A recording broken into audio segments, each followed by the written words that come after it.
Hi everyone, welcome to Best Recipes with Sharon. Today I will show you how to make a very tender and tasty beef meal. The beef is cooked in a crock pot with a few simple ingredients and finished off with a rich beef gravy. So this is great for the busy days in your life, and when you come home your meat would be cooked for you. You just have to get the vegetables together and cooked and make a gravy.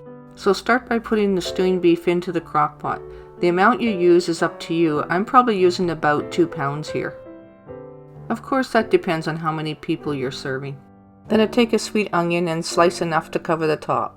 So the amount you use of the onion is up to you as well, but I like to put a fair amount in there. And this will help with the flavor of your gravy. And I strain the large pieces of onions out later. Then I add 1 envelope of onion soup mix.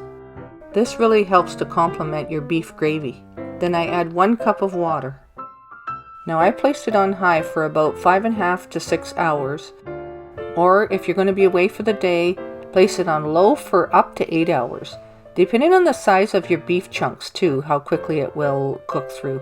And you do need to give it the time it takes to cook. That's what makes it so tender. So at the end of your day, you'll get some potatoes peeled, you'll put them in a pot of water with a little salt, you'll boil them until they're tender, then add a lump of butter and mash them until there's no lumps. Or you can use an electric mixer just to make them a little bit more fluffy. And of course at the same time as your potatoes are cooking, you'll wash and stem some green beans, put them in some boiling water and a little salt. They take about 20-25 minutes to cook.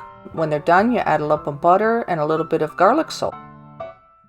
And I just used a can of corn for my second vegetable, which is just a matter of heating it through.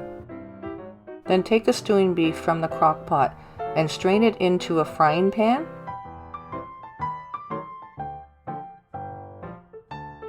I do this to make a smoother gravy. I strain out the larger chunks of onions, and then I just take the stewing beef and put it back into the frying pan. So then I take a small bowl and I use equal parts of cornstarch and Bisto. So if you use 1 tablespoon of cornstarch, you'll use 1 tablespoon of Bisto. Then you take and mix that with some cold water until it's smooth. And meanwhile, your meat mixture is boiling on the stove. You'll add that to it real gently and only add as much as you need to make a thick gravy. You may have some left over, but that's okay. Now then I dump some of the potato water in with the gravy as well. It adds a little bit extra flavor and it makes for a little bit more gravy. Now you may need to thicken that a little bit more again, but that's fine. You can still add a little bit more thickening until you get the right consistency. And because your meat is already cooked, you only let that simmer to heat through and that's it, it's ready. So when you're ready to sit down, pour it into bowls and dinner is ready.